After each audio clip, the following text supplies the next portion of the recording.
Heads up, this episode includes adult language and spoilers. In Alfonso Cuarón's masterpiece Roma, there's a scene about a family in crisis. The patriarch has been having an affair, his wife's having a breakdown, so their kids start acting out, fighting with each other in their living room. One boy lobs an egg-shaped stone at his brother and puts a hole through the frosted glass front door. Doesn't seem like a scene that would inspire international travel, but it sort of has. Well, we are actually in Tepeji Street. This is the street in which Alfonso Cuarón used to live and in which we shot the exterior scenes of Roma. On a balmy night last March in Mexico City, I got a tour of Tepeji Street from Alfonso Cuarón's legendary set designer Eugenio Caballero. He points at house number 22. Which is where we shot the film. This is the actual exterior. Sure enough, there's the front door from the movie, with a little spider web of white masking tape covering the cracks in the glass, proudly preserved by whoever owns the place. Now they kept the door, and actually they kept the way it's broken. That's part of the film. They liked the experience of having us here, and obviously it brought a lot of attention to them. My understanding is that this has become a little bit of a pilgrimage site. Like, people come here, right? Yeah, people come. I mean, especially used to come when the film was, released, but still there are a lot of people that come here. And I remember that the owner, she was very proud, so she would open and speak the stories of us modifying the facade. And she would come out and talk to the pilgrims and be like, I'll tell you all about it. Yes. Eugenio looks at the doorway, smiling. Roma was an important movie for him. He was born in Mexico City, but he'd spent years living and working abroad until he came back to work on this movie and never left. Because I was, I was homesick in a certain way. And, also was very interesting what was happening also in films in here. You don't want to miss it. Not that long ago, this would all seem crazy. Film fans traveling to pay homage to a Mexican art house movie, Mexican filmmakers coming back to stay. But more and more, it's true. What's happening in Mexico City? People don't want to miss it.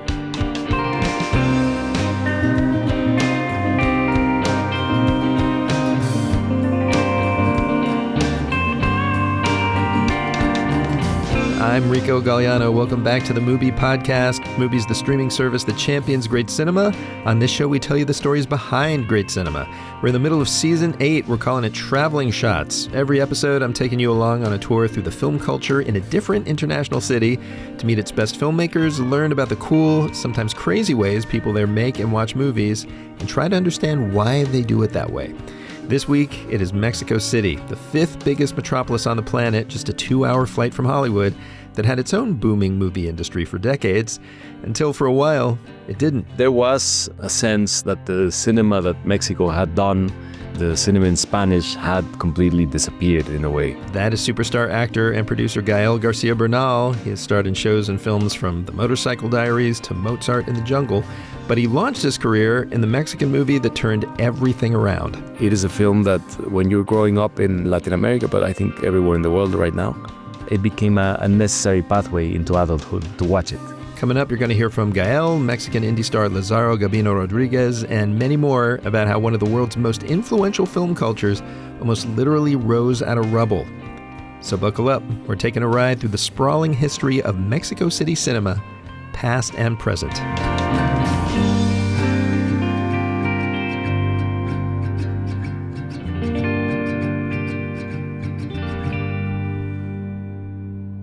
There are a couple things no one can really prepare you for about Mexico City. Its hugeness and its altitude, 7,300 feet above sea level.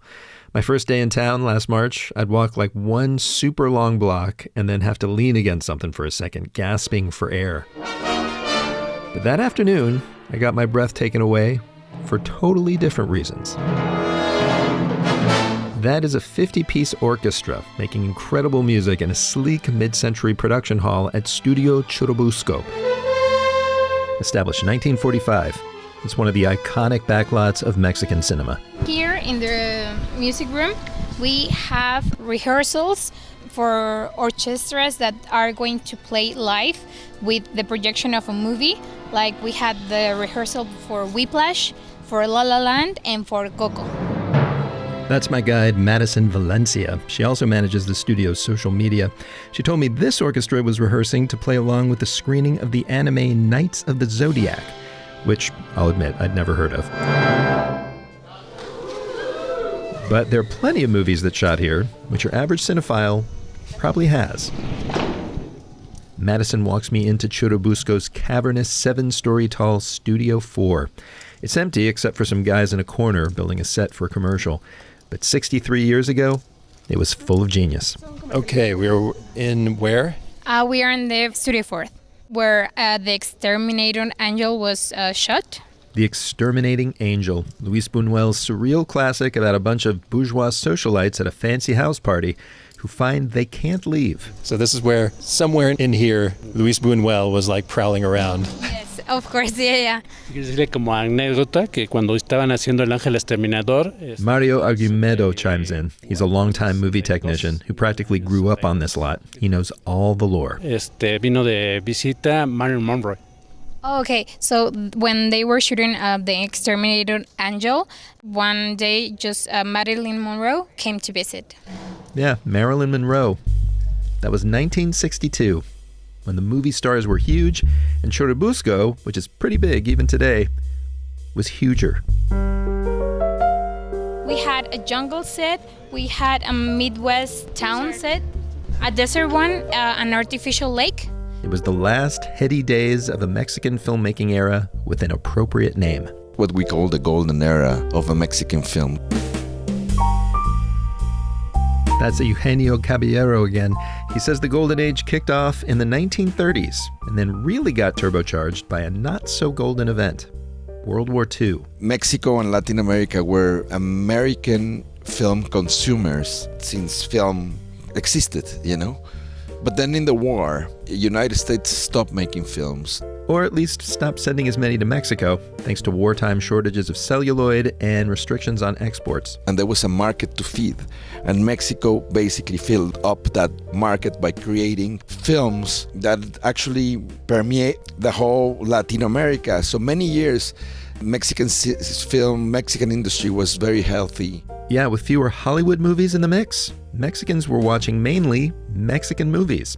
And Caballero says, ironically, that movie boom helped them get over their own war, the Mexican Revolution, that had ended in 1921. Arturo Ripstein, which is one of the directors that I admire the most, was saying that after the revolution and then some years of chaos, there was a need of creating an image of ourselves as a nation, not as brutal as those images that you have seen on the war.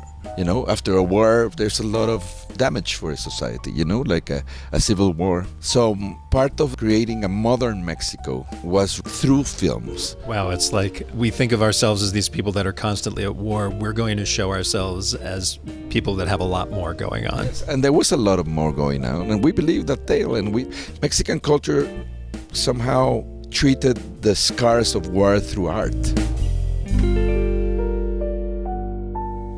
Muy bien, muchachos. Ahora échate otra. Una de esas que tú sabes. ¿Cómo no, Felipe? Like you had the iconic 1936 flick Allá en el Rancho Grande, Out on the Big Ranch, a melodrama about two pals who fall for the same woman out on a, big ranch, and who also break into song every few minutes. No hay ojos más lindos. It created a whole genre of ranchera movies, in which the Mexican countryside is full of music and romance and gorgeous landscape instead of warfare. All the images of the bucolic Mexico, you know, all these beautiful black and white images of the agaves and the haciendas and all of that, as kind of a very attractive and powerful world was created back on those days. The music from these movies and their stars like Pedro Infante were huge all over Latin America. And then you also had filmmakers like Buñuel righteously taking on philosophical or social issues. While the rest of the world was making a lot of war propaganda, Mexico was making great movies about everything.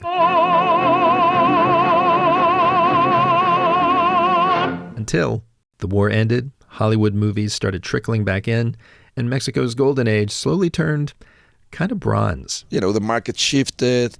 We started to compete again with American films. And there was some corruption in terms of the unions. It was a very difficult thing to enter into unions and blah, blah, blah. So it went into a vortex that actually destroyed the industry during 20 years. Right around then, the 1970s, Mexico's government stepped in and started state-funded production companies, which actually gave directors okay budgets and a lot of freedom. Great films got made, but not many. And after a while, funding shrank, there were even fewer, and they got blander. By the time the 80s rolled around, there was good news and bad news. The thing is that there were a lot of cinemas that were state-owned. So it was very cheap, the ticket. Ladies and gentlemen, Gael García Bernal. And huge, they were like remnants from old cinemas, from back in the day, But most of the films that were seen in those cinemas when I was growing up were mainly the big foreign films from Hollywood. Films like Jaws, films like Karate Kid, and all of those. And those were the ones that were seen. And there was a sense that the cinema that Mexico had done, the cinema in Spanish, had completely disappeared in a way. These glorious days of Pedro Infante, of Cantinflas, of Maria Felix and all of those actors and actresses, it was gone. But not at least one place. In the middle of the generally super bustling Santa Cruz Atayac neighborhood, there's a broad green oasis, a park, on one end of which it looks like cool aliens landed two big modernist spaceships, connected by a towering white canopy to make a shady courtyard between them. That is the state-funded Cineteca Nacional, and it's a living example of just how much movies are a part of Mexico City life. So it's 3:30 on a Friday. There's like kids running around, lots of couples lounging on fields all around me, or under the shade of this copse of trees over here. They're like people making out. This does not seem like, your typical cinema museum. It's more like a public square. And it's not just because it's a nice place to hang on a sunny day. Once they're here, there's a free video library as sleek as a dimly lit Apple store with desk stations where you can watch 9,000 digitized movies. And there are 10 screening rooms showing like a dozen different movies a day, for which, when I went, mid-afternoon, remember, a giant crowd was already queuing up. That's apparently par for the course. On a regular weekend, let's say on a Saturday, we have about 6,000 people. Marina Stavenhagen is the head of the Cineteca. She says on one hand, it's easy to explain why the place is popular. It's an open public space where you don't have to buy anything to be part of a film, let's say, conversation. And if you want to see a screening, it's probably the cheapest date night in town. $2 and without discount. So if you have a discount, it's less than that. But also, it's the movies they show. Because A, they'll totally screen the latest Hollywood blockbusters. But B, compared to commercial cinemas in town, the venue where Mexican films work better is here. We have an audience for Mexican films. We have been building that audience. And we keep the films for long runs. They don't. They expect films to, be a blockbuster in just one weekend, and afterwards they just leave it. So there's little room for, let's say, Mexican film, and, I don't know, European films or Latin American, never, or we all know that. So if you want diversity, if you want different storytelling, you come here. And that was definitely the case in the 80s, when in the middle of Mexico's movie-making slump, young film fanatics like Eugenio Caballero came to the Cineteca and got an education. Starting with Golden Age Mexican movies. And then later, there was an amazing event happening yearly, La Muestra in the Cinematheque. So it was 2 weeks of bringing films from all around the world, the most, let's say, top-notch contemporary films, blah, blah, blah, that actually a lot of filmmakers of my generation, we learned cinema there. So we went basically, after school, we were there to the Cinematheque, and we saw 3 or 4 films each day. in a row. So you breathe cinema, you eat cinema, you basically know people, get a girlfriend or whatever through cinema. It was a very interesting thing as a spectator. You never saw the sun for whatever month that was. Yes, no, not the sunset. And in general, Eugenio remembers his youth as a pretty fantastic time in Mexico City. Definitely in his part of town, called Roma. It was full of sound. It was a very lively neighborhood. It was full of smells, perfumes of the street vendors with the food, people that were making music, It was fun. It was fun. We played in the streets. There was not so many cars. And then, September 19th, 1985, everything shifted. Está temblando un poquitito. No se asusten, vamos a quedarnos. Les doy la hora. That's the anchor of a live morning news show that day in Mexico City. I can feel a small tremor, she's saying. It's shaking a little bit. Vamos a esperar un segundo para poder hablar. It was one of the worst earthquakes of the century. In a few minutes, whole neighborhoods were leveled. Somewhere between 10 and 30,000 people died. It was just, for me, there's a clear line, which is the earthquake of 1985. Before that, it was kind of, or at least in my mind, was more joyful. I came to help in the ruins, like all the citizens, back then, younger or older, everybody was in the street trying to help to basically running against time. And kind of cleaning up the place. Cleaning up the place, helping with food, helping taking away, I came to the neighborhood because I was worried about my grandparents. Actually, the building next door, my grandparents' house, collapsed. So it was kind of that, it was that scary. And then during many years, which are the years, my first adult years, I grew up in a city full of scars. But just like in the Golden Age, a new guard of filmmakers were going to try to use movies to heal up. That story in just a minute. Stay with us.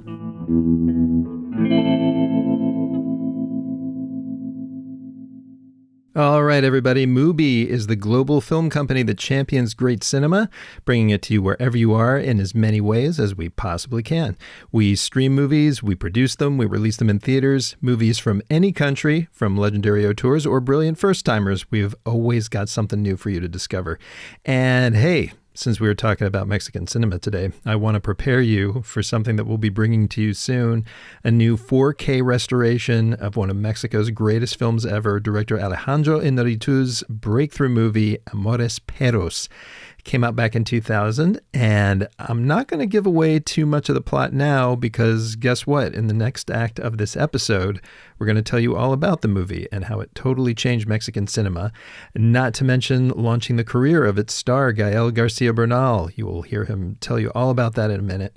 Suffice to say, it is a gripping thriller. It's an iconic look at Mexico City in all its complexity. And this new 4K restoration is going to be in cinemas around Latin America in August. Then in 2026, it'll be showing on MUBI almost globally. So you can get ahead of the curve by subscribing to MUBI at MUBI.com. And I got one more thing to tell you about. If you are a Spanish speaker and you love this podcast, guess what? We've got another podcast for you to love. It's our Spanish language series, MUBI Podcast Encuentros. Every episode pairs two great Latin American or Spanish filmmakers. They talk with each other about their films, their careers, how they work, and just movies in general. Recent guests include movie star Alice Braga and Oliver Lache, whose movie Surat won this year's jury prize at Cannes. Again, it is called MUBI Podcast Encuentros, and you should go give it a follow wherever pods are cast. As usual, you will find more info about all this stuff and all the links you need in the show notes of this episode. Speaking of which, let's get back to the episode. So it was 1985. That earthquake had left Mexico City in ruins. And for a lot of locals, the government response wasn't great. It was pretty clear there'd been no real plan for a big disaster. Citizens had to form rescue crews on their own. And meanwhile, the president, Miguel de la Madrid, wanted to keep up an image of a strong, independent Mexico, so he downplayed the damage, and for a while, wouldn't even accept international aid. Food, clothing, and bedding were also flown into the disaster area.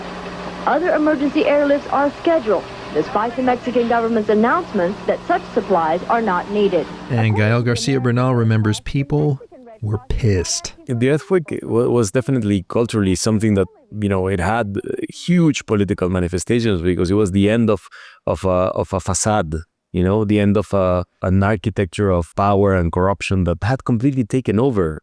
The modern civil society kind of erupted, and a lot of political movements kind of consolidated after the earthquake. He says people pushed back against Mexico's long-ruling political party, the PRI, and just in general against the way society had been for decades, including when it came to movies. Suddenly, there was a demand for Mexican ones, talking about modern Mexico. In the 90s, there were these films that started to come out that were seen in cinemas and were actually quite successful in cinemas. Films like Solo con tu pareja of Alfonso Cuarón, Dos Crímenes of Roberto Snyder. Before these films weren't seen. They weren't showed in cinemas. They were shown in the Cinematec, or in kind of, cultural centers, but not in commercial cinemas. In a way, it was like we wanted to feel how it felt to see films and to hear films in our language, within our context. You would see the streets that you grew up in or whatever. So it was a kind of a cultural need for getting your voice heard, for feeling that a personal voice counts as well. And one voice in particular ended up standing out. 2 de la tarde con 35 minutos, continuamos aquí en vivo en WFM 96.9 y una pequeña interferencia para recordarles que hoy es 9 de septiembre, es 2 años de magia digital y esto es... It belonged to a guy named Alejandro Inarittu.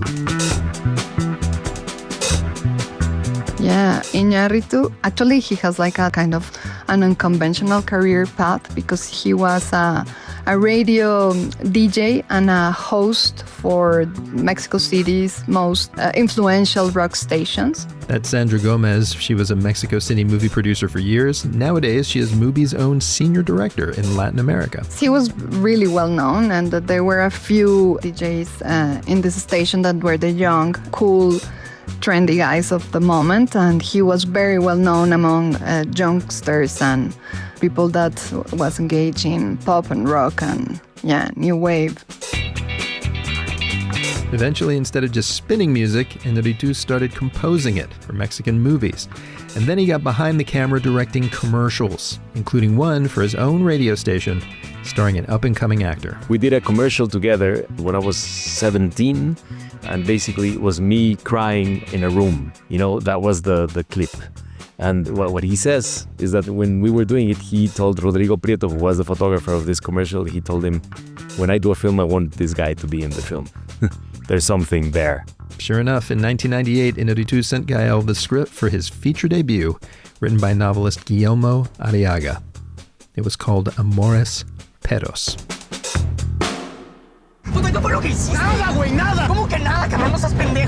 It's a movie that starts with the tension already cranked to 11. Two guys in a speeding car, Octavio, played by Gael, and his pal Jorge. They're hysterical, getting chased through Mexico City traffic by someone in a truck, while in the back seat lies a bloody, dying dog. Finally, it seems like they've lost their pursuers, but then as they tear through an intersection,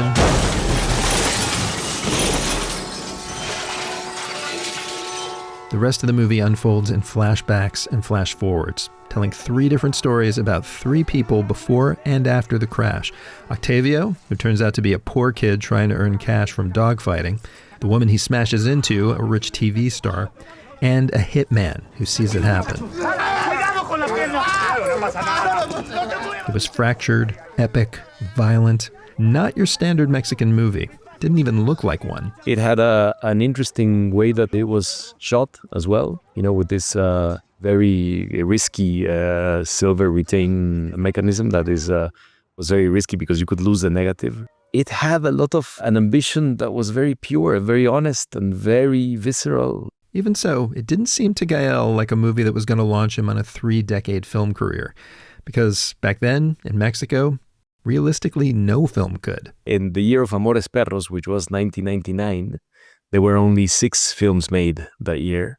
I never thought that when I was looking at seeing cinema or going to the cinemas, I never thought I was going to be doing cinema because it was impossible to do cinema back then.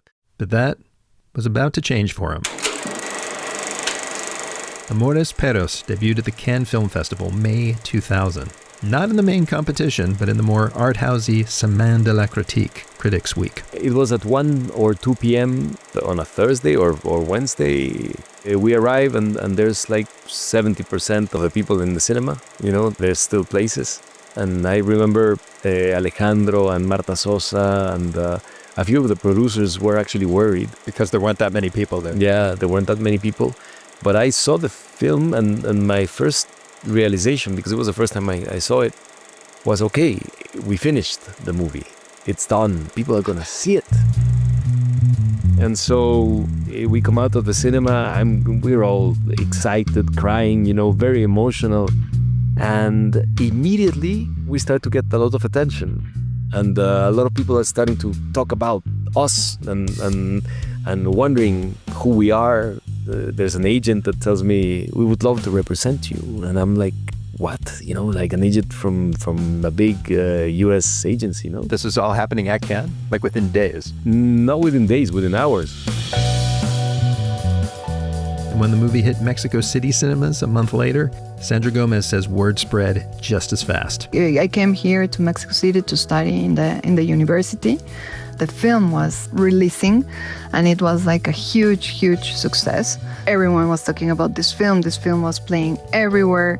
Inarittu was like a big star, but also Gael. Gael was like the love crush of everyone that was around in that time, and it became part of the culture. Why did it hit so hard? Sandra says it touched a bunch of nerves, starting with its soundtrack, which is as cool as you'd expect from a DJ turned director. The use of Mexican rap and hip hop and all the blending of the different music styles from, I don't know, ballads from Celia Cruz to the most trendy rock and hip hop Mexican musicians. It was like a very, very iconic soundtrack for years and years. But what might have grabbed folks the most was its portrayal of a modern Mexico City where people from all walks of life have to grapple with something cataclysmic. I mean, I have lived just from one earthquake, and yes, it's kind of the crash of Amores Perros. Like in a moment of tragedy, everyone is there, like all social classes, all different people from everywhere, but everyone is also trying to overcome the situation, and is testament also of the resilience of this megalopolis and how people overcome the most horrific tragedies.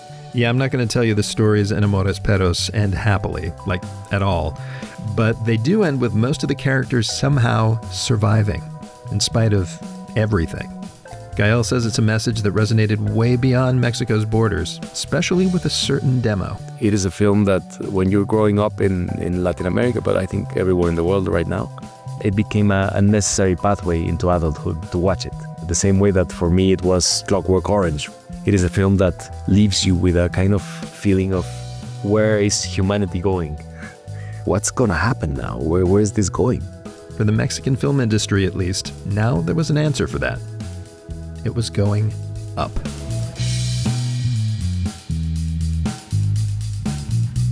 Now understand, by the time Amores Perros came out, Hollywood was already poaching the new wave of filmmakers coming out of Mexico, especially a couple of them who, along with Inarittu, would eventually be called the Three Amigos of Mexican cinema. 3 years ago, a team of brilliant scientists found a way to stop a deadly disease. A Guadalajaran named Guillermo del Toro had made his ill-fated horror movie Mimic for Miramax. We changed its DNA. While way on the other end of the spectrum, Alfonso Cuarón had earned a couple of technical Oscar nominations for his coming-of-age fantasy drama, A Little Princess, for Warner Brothers. I am a princess. All girls are. Didn't your father ever tell you that? But Amores was a Mexican movie that was a hit at home and abroad, earning back 10 times its budget. The next year, Cuarón's steamy Spanish-language Y Tu Mamá También was an even bigger hit.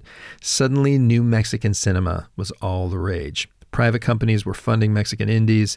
The state stepped up its game, offering more programs and tax incentives to make Mexican films. And by 2018, when Netflix decided it was going to spend $20 million to distribute a prestige Oscar contender, it's maybe no surprise they picked Cuarón's autobiographical Spanish-language movie about growing up in mid-century Mexico City. Amores had sparked another golden age. And in some ways, it feels like it's still happening, for better and worse. Primero vamos con muy buenas noticias para México. Entonces le pido a Ted Sarandos que nos pueda platicar. Please. That's Mexico's President Claudia Sheinbaum at a press conference last March, introducing Netflix CEO Ted Sarandos. Good morning.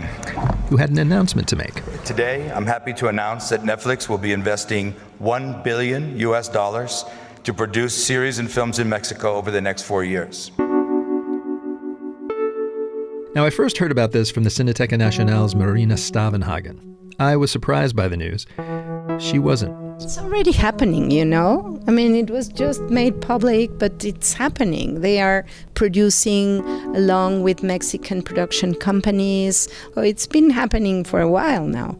Do we worry about this, though? Like, I know that there are those who would say that the film exhibition world has been hurt by... I think it's been good because the industry is working. People has jobs and content are being made.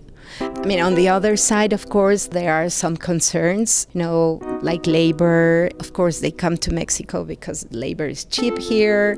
And, you know, they change the dynamics of the industry in Mexico. Those things that happen. And meanwhile, Sandra Gomez says Mexico's become like a lot of countries lately. Tax breaks and incentives for the big leagues, but increasingly less for the rest. For the last 6 years of the last president, they were in the austerity era. They cut a lot of funding for culture, lot of funding for culture. So they do have the tax incentive fund. This is for films of a medium to high budget. But the art house fund was a fund that disappeared. We don't have that fund anymore, so those very indie films are not supported and probably won't get made, many of them. So for Mexican indies, times are maybe not so golden. But I know one guy in town who says all is not lost. Pásale. On my last day in Mexico City, I met up with actor and director Lazaro Gabino Rodriguez at his girlfriend's pad. She nicely brought me some tea. Lazaro's been in everything from Cary Fukunaga's breakthrough drama Sin Nombre to a bunch of micro-budget movies from art house darling Nicolas Pareda. And you can tell, indies are where his heart is. I am very optimistic of the moment we are living because I think there's a really clear split in why people are making films. So there's people that use film that it's like a profession, yeah? And there's another trend of the film that I feel very attached to it, that it's, sounds horrible, but it's like a spiritual way of dealing with reality or something like that. You made a film because you want to make a film. So I'm very optimistic because there's a rising of filmmakers and of films and of projects that just needs to be done somehow. He is full of local examples thereof, not all of them even movies, like a scrappy cinema club in Mexico City's San Rafael neighborhood called La Cueva that boasts hilariously extremist rules once the house lights dim. They have this idea that if you check your phone, they are allowed to throw you coins. So then it's... To what? To throw you coins, because it's very forbidden to check the cell phone. So they'll like throw coins at you? Yeah, against people that check cell phones. So it's a very different attention for the people. Wait, so seriously, if you like get out your phone, somebody sees the glow of your cell phone, they're totally allowed to turn around and just start throwing pesos at your head? Totally. And then there's the story of Mexico City-based director Clemente Castor. Lazaro's in his new film called Cold Metal, with a budget made possible by luck and upholstering. Clemente Castor, I think he won a prize of film material. I don't know how to call it in English. Celluloid? Celluloid, yeah, exactly. And then he made furniture. He take all furniture and he rebuild it, and then he sell it, and then he like restored furniture to make money to make his film. Exactly. Yeah, so for me it's beautiful because someone learned how to do something, and then he made money, and then we made a film. And I think we need to regain this idea of friends that came together and then carry on an idea. Because the world is so, in a moment that it's so fragile. Creating something from scratch with friends that you can all help hold together in a world that's ready to fall apart. It occurs to me that must feel especially necessary when you live in a city built on very shaky ground. With that in mind, I'm going to wrap up this tour back on Tepeji Street, in front of the house from Roma and its taped-up window, with Eugenio Caballero.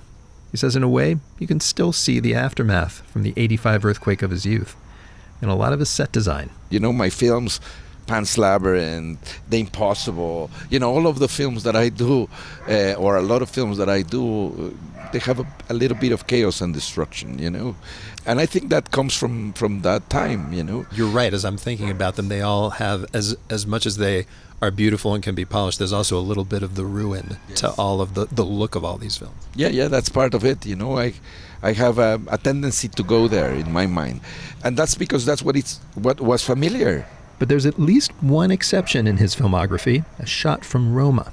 He points west down the street at a row of modern buildings. There was a huge block of flats there, designed by Pani, a Mexican architect, and they collapsed during the earthquake. So to match the movie's 1970s setting, Eugenio had Pani's block of flats recreated. Digitally, and actually touched a lot of, like my father was, when he saw it, he was very moved by the fact of seeing, you know, in the screen, those buildings that had so many connections and memories of him and his childhood. Gazing down Tepeji Street at those buildings, I can practically see the whole history of the city's cinema. Filmmakers taking a scar and making it beautiful.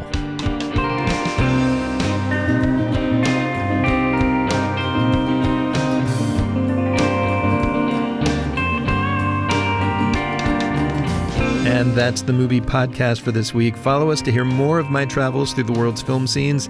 Next week, though, we're taking a break for a bonus interview episode. By popular demand from folks who heard our episode about Irish cinema a few weeks back, it is my whole interview with Rich Pepiat, director of the indie phenomenon Kneecap.